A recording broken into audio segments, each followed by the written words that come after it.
And so we knew when we made it a very large campus that we'd have to put some vehicles in place that would ensure intimacy for kids and quality education. That's happened, and our data says so. Yeah, it sounds like it's working.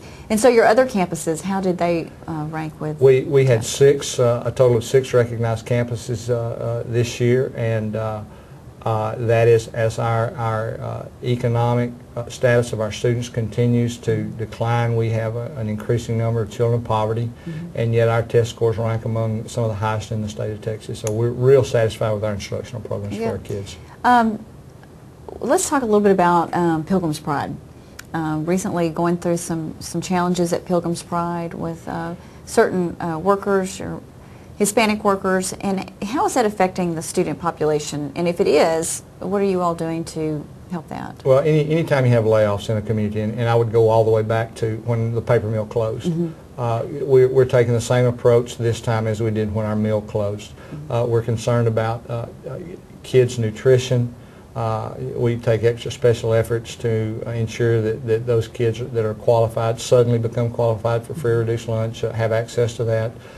We've stepped up our access for parents with our dress code issues, with our school standardized dress and assistance there. And just as importantly, and we've had this in a real unselfish nature in this community for some time, school supplies, both backpacks and everyday school supplies for kids, so that they don't come to school neither hungry nor unclothed nor inadequately prepared. So there's been a real outreach here. Our Hispanic communities come to us early on, concerns about our kids, and again, this is the same approach. We're taking the same approach now that we did when the paper mill closed. Right. So how do you get the word out, and how does someone participate?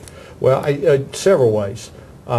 We have called on our churches to assist us adopting individual campuses to help, particularly with the clothing issues.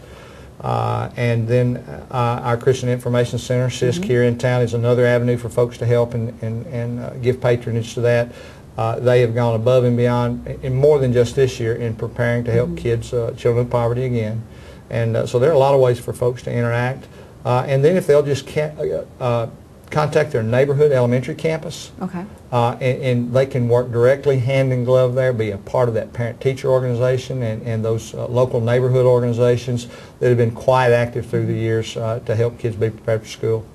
And what about our bilingual program?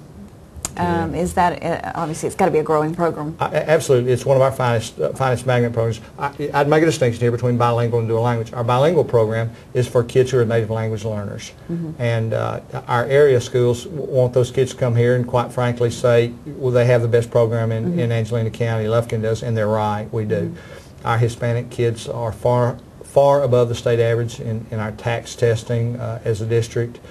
Our English language learners. And then we have a magnet program, our dual language program, that is one of our most attractive. And as we do surveys with our incoming community, they want to be a part of our dual language program. So we've expanded that magnet program this year. We added another 22 kids to that program. We expect to double that program again in the next handful of years as we have campus space available. Okay, now let's switch gears and talk a little bit about football. Oh, yes. Does Lufkin have a football team? You know, we just started this year. Thank you, Yana. But we're real excited about our new program. I bet you are. No, so seriously, we're getting ready to kick off, and depending on when you're watching this broadcast, we may already be kicked off. Right. But football's starting, and again, Lufkin being state ranked again. Is that right? Absolutely. Okay. Absolutely. If I can't make it to the game, I can't get a ticket to the game, how can I hear it or see it? You can access our game in several fashions. First of all, we'd love to have you there.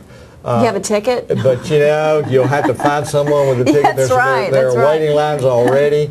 And it's likely that if you got a ticket, you probably have to sit with the visitors, but that's okay. Our visitors are accustomed to that now.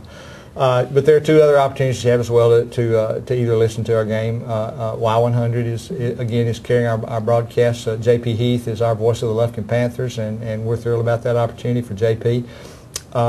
And then, very graciously, the City of Lufkin continues to broadcast our ball games under the direction of Mr. Bill Cameron, who has done a wonderful job for us. And this is nothing more than a service for our community. We get calls from overseas. They access that via the internet from our truly Panther Nation. And at this point in time, I'd call it international Panther Nation. Yeah. So again, those opportunities are still there for our public to access the Lufkin Panthers. And it's always a great time to be a Lufkin Panther. Oh, yes, it is. And you know, you have such great things going on at the school. I mean, you're growing, and the programs are growing, facilities. You got the great football, other athletic events as well. So you're right. It's a good time to be a Lufkin Panther, and we appreciate you coming on the show and sharing with us all of your new developments for the school. My pleasure indeed. Thank you, Donna.